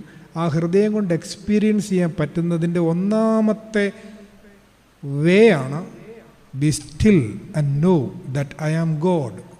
മിണ്ടാതിരുന്ന് ദൈവമാരെന്നറിയുവിൻ. മൗനത്തിൻ്റെ ആധ്യാത്മികത ക്രിസ്ത്യൻ സ്പിരിച്വാലിറ്റിയിൽ വരുന്നത് ഇവിടെയാണ്. ഏലിയാവിനുണ്ടാകുന്ന ഈ മന്ത്രസ്വരത്തിൻ്റെ അനുഭവതലത്തിൽ ഇതാരംഭിക്കുകയാണ്. മിണ്ടാതിരിക്കുക. ദാവീദ് പിന്നെ പാടിയില്ലേ അങ്ങനെ? മിണ്ടാതിരുന്ന് ദൈവമാരെന്നറിഞ്ഞുകൊള്ളുവേൻ. ഈ മിണ്ടാതിരിക്കുക എന്ന് പറഞ്ഞാൽ മനുഷ്യരോട് മിണ്ടാതിരിക്കലല്ല. ഈസ്റ്റേൺ പാരമ്പര്യത്തിൽ silence is the conversation with God എന്നാണ് പറയുന്നത്. ദൈവത്തോടുള്ള സംഭാഷണമാണ്. അപ്പം മൗനത്തിൽ കൂടെ ഈ ബുദ്ധി കൊണ്ടറിയാൻ പറ്റാത്ത ദൈവത്തെ ഹൃദയം കൊണ്ട് അനുഭവിക്കാൻ പറ്റും. അത് കഴിഞ്ഞൊരു 100-150 വർഷം കഴിഞ്ഞിട്ടാണ് യെശയ്യാ പ്രവാചകന്മാർ, BC ഒരു 700, ഐസായ 1, 2, 3, 4 പ്രവാചകന്മാരിങ്ങനെ കയറി വരുവാണ്. അവരൊരു എൻലൈറ്റൻമെൻറ്റിൻ്റെ പ്രവാചകന്മാരാണ്, ഈ നവോത്ഥാനത്തിൻ്റെ ആൾക്കാരാണ്. അതായത് BC ഒരു 800 മുതൽ 200 വരെ ലോകം മുഴുവൻ ഒരു നവോത്ഥാന കാലമാണ്. ഇന്ത്യയിൽ ബുദ്ധമതം, ജൈനമതമൊക്കെ ഉണ്ടാകുന്ന കാലമാണ്. ചൈനയിൽ കൺഫ്യൂഷനിസം, താവോയിസം ഒക്കെ ഉണ്ടാകുന്ന കാലമാണ്. ഈ മിഡിൽ ഈസ്റ്റിൽ, പ്രത്യേകിച്ച് ഇസ്രായേൽക്കാരൊക്കെയുള്ള ഈ മിഡിൽ ഈസ്റ്റിൽ പാൻതെയ്സത്തിൽ നിന്ന് മോണോതെയ്സത്തിലേക്ക്, അതായത് ബഹുദൈവ വിശ്വാസത്തിൽ നിന്ന് ഏകദൈവ വിശ്വാസത്തിലേക്ക് പതിയെ പരിണമിക്കുന്ന ഒരു കാലമാണ്. എസ്രായും നെഹമ്യായും ഒക്കെ ബാബിലോൺ പ്രവാസം കഴിഞ്ഞിട്ട് വേദപുസ്തകമൊക്കെ ക്രോഡീകരിക്കുന്ന കാലമാണ്. അപ്പോൾ ഈ കാലമെന്ന് പറയുന്നത് പൊതുവെ ഒരു നവോത്ഥാനത്തിൻ്റെ കാലമാണ്, ഒരു ആക്സിലേജാണ്. ആ ആക്സിലേജിലെ പ്രവചനങ്ങളാണ് യെശയ്യാ പ്രവാചകന്മാർ നടത്തുന്നത്. യെശയ്യാ പ്രവാചകൻ ആദ്യം പറയുന്നു, നിങ്ങളുടെ നോയമ്പ് എങ്ങനെയുള്ളത്, നിങ്ങളുടെ ഉപവാസം എങ്ങനെയുള്ളത്, നിങ്ങളുടെ അമാവാസികളെയും പെരുന്നാളുകളെയും ഞങ്ങൾ വെറുക്കുന്നു എന്നൊക്കെ പറഞ്ഞിട്ട് ദുരാചാരങ്ങൾക്കെതിരെ, വ്യർത്ഥമായ കാപട്യമുള്ള മതജീവിതത്തിനെതിരെയൊക്കെ ശക്തമായി പ്രതിരോധിച്ചുകൊണ്ടാണ് ഈ പ്രവാചകന്മാരൊക്കെ കടന്നു വരുന്നത്.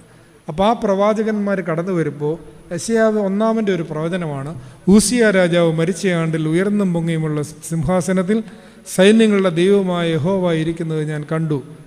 6 ചിറകുള്ള സാറാഫുകൾ 2 കൊണ്ട് മുഖം മൂടി, 2 കൊണ്ട് കൈമൂടി, കാലും മൂടി ഇങ്ങനെ ആർത്താർത്ത് പാടുകയാണ്, സൈന്യങ്ങളുടെ ദൈവമായ യഹോവ പരിശുദ്ധൻ പരിശുദ്ധൻ പരിശുദ്ധൻ, ഖാദേശ് ഖാദേശ് ഖാദേശ്.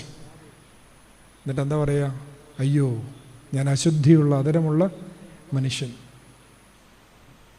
ബുദ്ധി കൊണ്ടറിയാൻ പറ്റാത്ത ദൈവത്തെ ഹൃദയം കൊണ്ടറിയാനുള്ള 2-ാമത്തെ ഉപാധി ഹൃദയശുദ്ധീകരണം. സത്യ അനുതാപത്തിലൂടെ ഞാൻ അശുദ്ധനായവനാണെന്നുള്ള തിരിച്ചറിവിൽ നിന്ന് വിശുദ്ധിയിലേക്കുള്ള വളർച്ചയിലാണ് ഹൃദയശുദ്ധിയുള്ളവർ ഭാഗ്യവാന്മാർ, അവർ ദൈവത്തെ കാണും. എക്സ്പീരിയൻസിങ് ഗോഡ് എന്ന് പറയുന്നത് മൗനത്തിൽ കൂടെ പറ്റും, വിശുദ്ധിയിൽ കൂടി പറ്റും, 3-ാമതൊരു തലത്തിൽ കൂടി പറ്റും. യെശയ്യാ പറയുന്നു, ജാതികളുടെ ദൈവം, ജനതകളുടെ ദൈവം എന്നാണ് പറയുക. അബ്രഹാമിൻ്റെയും ഇസ്ഹാക്കിൻ്റെയും യാക്കോബിൻ്റെയും ദൈവമായിരുന്നു, യഹോവയായ ദൈവമായിരുന്നു. അവസാനം ഒരു യൂണിവേഴ്സൽ ഗോഡായിട്ടാണ് ഈ കാലഘട്ടത്തിൽ പ്രവചിക്കുന്നത്. ജനതകളുടെ പ്രകാശമായ ദൈവം, അവൻ കമ്പാഷനേറ്റ് ഗോഡാണ്, ലിബറേറ്റിംഗ് മണ്ണാണ്, കരുണയുള്ളവനാണ്. അതുകൊണ്ട് നിങ്ങൾ കരുണ കാണിക്കുക, നുഖത്തിൻ്റെ അമിക്കയറുകളെ അഴിച്ചുവിട്, ബന്ധിതരെ വിമോചിപ്പിക്കുക. കരുണയുള്ളവർ ഭാഗ്യവാന്മാർ, അവരുടെ മേൽ കരുണയുണ്ടാവും. അപ്പോൾ ജീവിതത്തിൽ കാരുണ്യമുള്ളവരാണെങ്കിൽ അവർക്കും ദൈവത്തെ എക്സ്പീരിയൻസ് ചെയ്യാൻ പറ്റും. ഇതിൻ്റെ ഒരു പൂർത്തീകരണമായിട്ട് ഈ സൈക്കിൾ ഇങ്ങനെ കറങ്ങി പൂർത്തീകരിച്ച് വരുന്ന ഒരു പ്രവചനവും യെശയ്യാ പ്രവചനത്തിലുണ്ട്. അതേതാണ്? കന്യക ഗർഭം ധരിച്ച ഒരു മകനെ പ്രസവിക്കും. അവൻ്റെ പേരെന്താ? ഇമ്മാനുവേൽ. ഈ ഇമ്മാനുവേലിനെ എവിടെ നമ്മളിപ്പോൾ കണ്ടേ? ഉൽപ്പത്തി പുസ്തകത്തിൽ ഏദൻ തോട്ടത്തിൽ കണ്ടില്ലേ? കൂടെ നടക്കുന്ന ദൈവം. അതല്ലേ യോഹന്നാൻ്റെ സുവിശേഷത്തിൽ നമ്മൾ വായിക്കുന്നത്, വചനം ജഡമായി തീർന്നു മനുഷ്യരുടെ ഇടയിൽ പാർത്തു. അവനെങ്ങനെ പാർത്തേ? മനുഷ്യരുടെ ഒപ്പം ചിരിച്ചും കളിച്ചും കരഞ്ഞും ഭക്ഷണം കഴിച്ചും ഒക്കെയല്ലേ യേശു ഈ ഭൂമിയിൽ ജീവിച്ചത്? ദൈവത്തെക്കുറിച്ച് വേദപുസ്തകം തരുന്ന ധാരണ മനസ്സിലായില്ലേ? അനധിവിദൂരസ്ഥനായ ഒരു ദൈവമൊന്നുമല്ല, നമ്മുടെ കൂടെ നടക്കുന്ന ഒരു കാറ്റലിസ്റ്റ് പോലെ നമ്മളെ നിരന്തരം പരിവർത്തിപ്പിക്കുന്ന ഒരു സാന്നിധ്യമായി ദൈവം മാറുമ്പോഴാണ് ദൈവത്തെ ധരിച്ചവർ എന്നുള്ള ഈ വിശുദ്ധ പിതാക്കന്മാരുടെ ഗണത്തിലേക്ക് നമ്മളവരെ അനുധാവനം ചെയ്ത് സഞ്ചരിക്കാൻ പറ്റുള്ളൂ. തീർത്ഥാടനം എന്നൊക്കെ പറയുന്നത് അവരുടെ പിന്നാലെയുള്ള നടപ്പാണ്, അവരുടെ ബോധ്യങ്ങളിലേക്കുള്ള നടപ്പാണ്, അവരുടെ സ്വപ്നങ്ങളിലേക്ക്, അവരുടെ പ്രതീക്ഷകളിലേക്ക്, അവരുടെ ജീവിതത്തിൻ്റെ നിലപാടുകളിലേക്കുള്ള നടപ്പാണ്. ആ ഒരു നടപ്പിലേക്ക് നമ്മൾ എത്തുമ്പോൾ അവർക്കുണ്ടായ ദൈവത്തിനെക്കുറിച്ചുള്ള ധാരണയിലേക്ക് നമ്മൾ ഇങ്ങനെ പതിയെ പതിയെ ചുവട് വെച്ചാണ് ഓരോ വർഷവും പോകുന്നത്. അപ്പോൾ നമ്മുടെ ആരാധനാ ജീവിതവും നമ്മളുടെ വേദപുസ്തക പഠനവുമാണ് യഥാർത്ഥത്തിൽ ദൈവത്തെക്കുറിച്ചുള്ള ധാരണയിലേക്ക് നമ്മൾ നയിക്കുന്നത്. ഈ ലോകമല്ല, ജഡരക്തങ്ങളല്ല, സ്വർഗസ്ഥനായ പിതാവ് നമുക്കിത് വെളിപ്പെടുത്തി തരുന്നത് വേദപുസ്തക ധ്യാനത്തിലൂടെയും ആരാധനാ ജീവിതത്തിലൂടെയുമാണെന്നുള്ള അടിസ്ഥാനപരമായ ഒരു ബോധ്യമാണ് പരിശുദ്ധനായ പരിമല തിരുമേനിയെ നമുക്ക് സമ്മാനിക്കുന്നത്. ഞാൻ ആദ്യമേ ഒരു വാക്ക് പറഞ്ഞായിരുന്നു, ഇനി ഒരു 5 മിനിറ്റും കൂടെ ആകുമ്പോൾ എനിക്ക് അനുവദിച്ച് 1 മണിക്കൂർ തീരും. ആ 5 മിനിറ്റ് കൊണ്ട് ഞാൻ അവസാനിപ്പിക്കാം. അതിത്രയേ ഉള്ളൂ. വിശുദ്ധ മത്തായിയുടെ സുവിശേഷം 16-ാം അധ്യായത്തിലേക്കാണ് നമ്മൾ വായിച്ചത്. ഫിലിപ്പിൻ്റെ കൈസേരിയുടെ പ്രവിശ്യയിലേക്ക് യേശു പോകുന്നതിനെക്കുറിച്ച്. അതിന് മുമ്പോട്ടുള്ള പശ്ചാത്തലം കൂടി നിങ്ങളൊന്ന് ശ്രദ്ധയിൽ കൊണ്ടുവന്നാൽ ഇതുവരെ പറഞ്ഞ കാര്യങ്ങളെല്ലാം തമ്മിലൊരു ബന്ധം നമുക്ക് കിട്ടും. നമ്മുടെ വിശ്വാസത്തിൻ്റെ ആഴം നമുക്ക് മനസ്സിലാവുകയും ചെയ്യും. യേശു തമ്പുരാൻ 14-ാമത്തെ അധ്യായത്തിൽ വിശുദ്ധനായ മത്തായി ശ്ലീഹ പറയുന്നു, 13-ാം അധ്യായം അവസാന ഭാഗത്ത് യേശു തമ്പുരാൻ ഈ ഉപമയൊക്കെ പറഞ്ഞ് തീർന്ന ശേഷം സ്വന്തം വീട്ടിലേക്ക് പോയി, സ്വന്തം പിതൃനഗരത്തിലേക്ക് പോയി. അവിടെ ചെന്നപ്പോൾ അവസ്ഥ നിങ്ങൾക്കറിയാം. ഇതാ യോസഫിൻ്റെ മോനല്ലേ, ഇവൻ്റെ സഹോദരങ്ങൾ ഇന്ന ആൾക്കാരല്ലേ, ഇവന് നമുക്കറിയാമല്ലോ, ഇവൻ ഇവിടെ നിന്ന് കിട്ടിയ ജ്ഞാനമാണിത് എന്നൊക്കെ പറഞ്ഞിട്ട് വളരെ തുച്ഛീകരിച്ച് സംസാരിക്കുകയാണ്. അവൻ്റെ സ്വന്തക്കാരുടെ അവിശ്വാസ നിമിത്തം യേശുവിന് അവിടെ അധികം വീര്യപ്രവൃത്തികളൊന്നും ചെയ്യാൻ പറ്റിയില്ല. സ്വന്തക്കാരുടെ അവിശ്വാസം, അത് മനസ്സിൽ കിടന്നോണേ. അതിൻ്റെ തൊട്ടടുത്തുള്ള പാരഗ്രാഫിൽ അവിടെ പറയുന്നുണ്ട്, തൊട്ടടുത്ത് ഈ യോഹന്നാൻ്റെ മരണത്തെക്കുറിച്ച്, ശിരച്ഛേദത്തെക്കുറിച്ചാണ് പറയുന്നത്. അപ്പോൾ യേശു അവിടെ വിട്ടു പോകുന്നുണ്ട്. നിർജ്ജനമായൊരു സ്ഥലത്തേക്ക് പോയി. അവിടെ ചെന്നപ്പോൾ അനേകം മനുഷ്യർ, ആ നാട്ടുകാരൊന്നുമല്ല, പല നാട്ടിൽ നിന്ന് ആൾ വന്നു. അവരെ എല്ലാം അവൻ സൗഖ്യമാക്കി. സ്വന്തക്കാർക്ക് അവിശ്വാസമുണ്ട്, പക്ഷേ സ്വന്തക്കാരല്ലാത്തവരൊക്കെ അവിടെ വന്ന് സൗഖ്യം പ്രാപിച്ചിട്ട് പോവാണ്. അപ്പോൾ ഈ വൈകുന്നേരം ആയപ്പോഴത്തേനും അവിടെ ഭയങ്കര ആൾക്കൂട്ടമായി. അപ്പോൾ യേശു പറഞ്ഞു, ഇവർക്ക് കഴിക്കാൻ വല്ലതും കൊടുക്കണ്ടായോ? അപ്പോൾ ശിഷ്യന്മാർ പറഞ്ഞു, ഞങ്ങളുടെ കയ്യിൽ അധികം സാധനമൊന്നുമില്ല. അവസാനം 5 അപ്പവും 2 മീനും ഒക്കെ കിട്ടി. അതങ്ങ് വാഴ്ത്തി വർദ്ധിപ്പിച്ചെല്ലാം കൊടുത്തു. എല്ലാവരും കഴിച്ച് തൃപ്തിയായി കഴിഞ്ഞ ഉടനെ യേശു പറഞ്ഞു, അതെ, നിങ്ങൾ അക്കരയ്ക്ക് പൊക്കോ പടകിൽ, ഞാനങ്ങ് വന്നേക്കാമെന്ന് പറഞ്ഞിട്ട് യേശു തനിക്ക് മുമ്പായി അവരെ അക്കരയ്ക്ക് പോകാൻ നിർബന്ധിച്ചിട്ട് അവൻ പുരുഷാരത്തെ പറഞ്ഞയച്ച് പ്രാർത്ഥിപ്പാൻ തനിയെ മലയിൽ കയറിപ്പോയി. ശിഷ്യന്മാരെല്ലാം വള്ളത്തിൽ കയറിപ്പോയി. കുറച്ചു നേരം കഴിഞ്ഞപ്പോൾ അവിടെ കാറ്റടിച്ചു. ശിഷ്യന്മാരെല്ലാം കൂടെ നിലവിളിക്കാൻ തുടങ്ങി. അപ്പോൾ യേശു വെള്ളത്തിന്മീതെ നടന്നു വരുന്നു. ഞാനാകുന്നു, ധൈര്യപ്പെടുവിൻ, ഭയപ്പെടേണ്ട എന്ന് യേശു പറഞ്ഞു. ഉടനെ പത്രോസ്, കർത്താവേ, നീ ആകുന്നെങ്കിൽ ഈ വിദ്യ എന്നെ കൂടെ ഒന്ന് പഠിപ്പിക്കുക.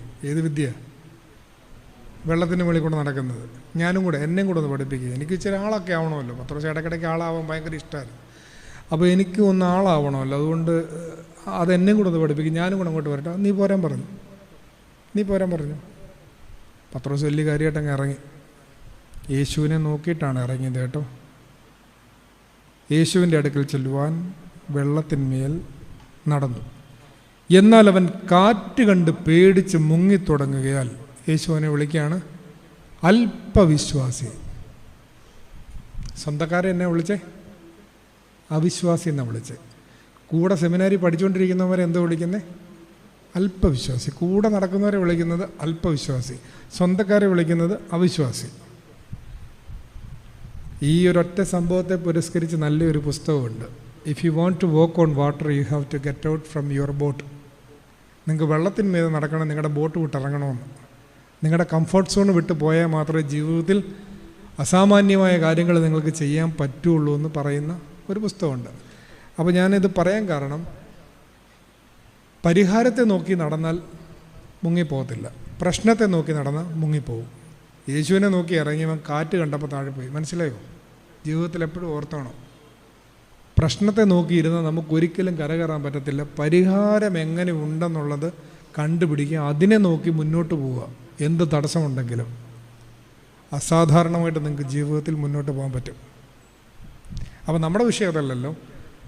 അവിശ്വാസിയായ സ്വന്തക്കാരും അല്പവിശ്വാസിയായി കൂടെ നടക്കുന്നവരും ഇവരക്കരെ എത്തി.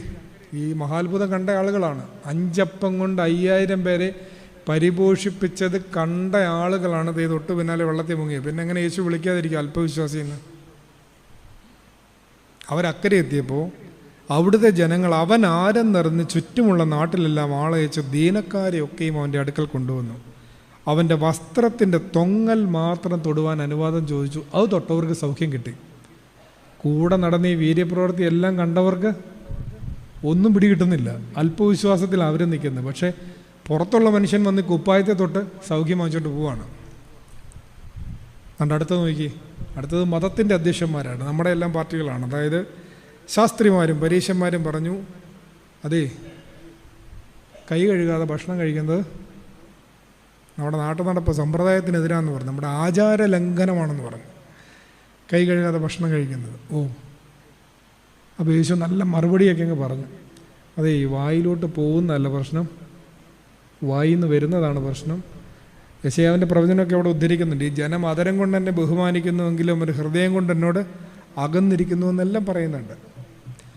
ഈ സംഭവം, അതായത് അന്ധവിശ്വാസികളായ, വെറും ആചാരപരമായ വിശ്വാസികളായ മതത്തിൻ്റെ അധ്യക്ഷന്മാർക്ക് ഒരു പാഠമായിട്ടാണ് തൊട്ടു പിന്നാലെ യേശു അവിടം വിട്ട് സോർ സീതോൻ, ഞാൻ സുവിശേഷം തുടർച്ചയായിട്ടാണ് വായിക്കുന്നത് കേട്ടോ. യേശു അവിടം വിട്ട് സോർ സീതോൻ എന്ന പ്രദേശങ്ങളിലേക്ക് വാങ്ങിപ്പോയി. അവിടെ ഒരു കനാനി സ്ത്രീ വന്നു. കഥയൊക്കെ അറിയാം.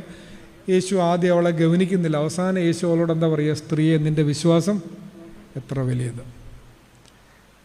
അപ്പോൾ സ്വന്തക്കാരുടെ അവിശ്വാസം, കൂടെ നടന്ന് പഠിച്ചവരുടെ അല്പവിശ്വാസം, മതത്തിൻ്റെ നടത്തിപ്പുകാരെന്ന് വിചാരിക്കുന്ന മതപ്രമാണിമാരുടെ അന്ധവിശ്വാസം, ഇത് മൂന്നിനും കൃത്യമായി കൗണ്ടർ പ്ലോട്ടുകൾ മത്തായി ഇവിടെ കൊടുത്തിട്ടുണ്ട്. അനേകം ആളുകളെ ആദ്യം സൗഖ്യപ്പെടുത്തി, രണ്ടാമത് തൊങ്ങലെ തൊട്ടവർക്ക് സുഖം കിട്ടി, മൂന്നാമത് വിജാതിയായ സ്ത്രീക്ക് സൗഖ്യം കിട്ടി. അവളുടെ വിശ്വാസം എത്ര വലിയതെന്ന് യേശു ഈ 3 വിശ്വാസക്കാരെയും, അല്പവിശ്വാസികളെയും അന്ധവിശ്വാസികളെയും അവിശ്വാസികളെയും പഠിപ്പിക്കാനായിട്ട് കൃത്യമായിട്ട് പറയുന്നു. ഇവളുടെ വിശ്വാസമാണ് യഥാർത്ഥത്തിലുള്ള വിശ്വാസം. അത് കഴിഞ്ഞിട്ടുള്ള പോക്കിലാണ് ബെത്ശേദയിൽ ഒരു അന്ധനെ സൗഖ്യമാക്കുന്നു. ആ സുഖപ്രാപ്തിക്ക് ശേഷം യേശുവും 12 ശിഷ്യന്മാരും മാത്രം ഒരുമിച്ച് നടക്കുമ്പോഴാണ് ഫിലിപ്പിൻ്റെ കൈസറിയയിലേക്കുള്ള ആ വഴിയാത്ര മധ്യയാണ് യേശു ചോദിക്കുന്നത്, ജനങ്ങൾ എന്നെക്കുറിച്ച് എന്ത് പറയുന്നു? ജനങ്ങൾ എന്തെങ്കിലുമൊക്കെ പറഞ്ഞോട്ടെ, നിങ്ങൾ എന്നെക്കുറിച്ച് എന്ത് പറയുന്നു? ഇത്രയൊക്കെ കണ്ടും കേട്ടും പഠിച്ചിട്ട്, ഇത്രയും പ്രായമായിട്ട് നമ്മൾ ആരാധനാ ജീവിതം നയിച്ചിട്ട്, തിരുവചന പഠനമൊക്കെ പൂർത്തീകരിച്ചിട്ട് യേശു ആരാണ്? അത് തന്നോട് തന്നെ ചോദിക്കുക. അവൻ ജീവനുള്ള ദൈവത്തിൻ്റെ പുത്രനായ മശിഹയാകുന്നു എന്നുള്ള സത്യവിശ്വാസത്തിലേക്ക് എൻ്റെ ആത്മബോധം ഉണർന്നിട്ടുണ്ടോ? ആ ചോദ്യം ചോദിക്കുമ്പോൾ, അല്ലെങ്കിൽ ആ ചോദ്യത്തിലേക്ക് എത്താൻ, അതിൻ്റെ ഒരു ഉത്തരത്തിലേക്ക് എത്താനൊക്കെ നമ്മളെ സഹായിക്കുന്ന ഒരു ഉപാധിയാണ് പരിശുദ്ധനായ പരിമല തിരുമേനിയുടെയൊക്കെ ഒരു ജീവിതം എന്ന് മനസ്സിലാക്കി ആ ഒരു ആദരവ് ആ ജീവിതത്തോട് കാട്ടുക. ആ ജീവിതം നമ്മെ പഠിപ്പിച്ചു തന്ന മാർഗത്തിലൂടെ ഈ ക്രിസ്താവബോധത്തിലേക്ക് ആരാധനാ ജീവിതത്തിലൂടെയും വേദപുസ്തക ധ്യാനത്തിലൂടെയും ഈ ഒരു ക്രിസ്തുവിലേക്ക് ഉണരൽ നമുക്കെല്ലാവർക്കും ഒരുപോലെ സാധ്യമാവട്ടെ എന്ന പ്രാർത്ഥനയോടുകൂടി എൻ്റെ പ്രഭാഷണം അവസാനിപ്പിക്കുന്നു. ദൈവം അനുഗ്രഹിക്കട്ടെ.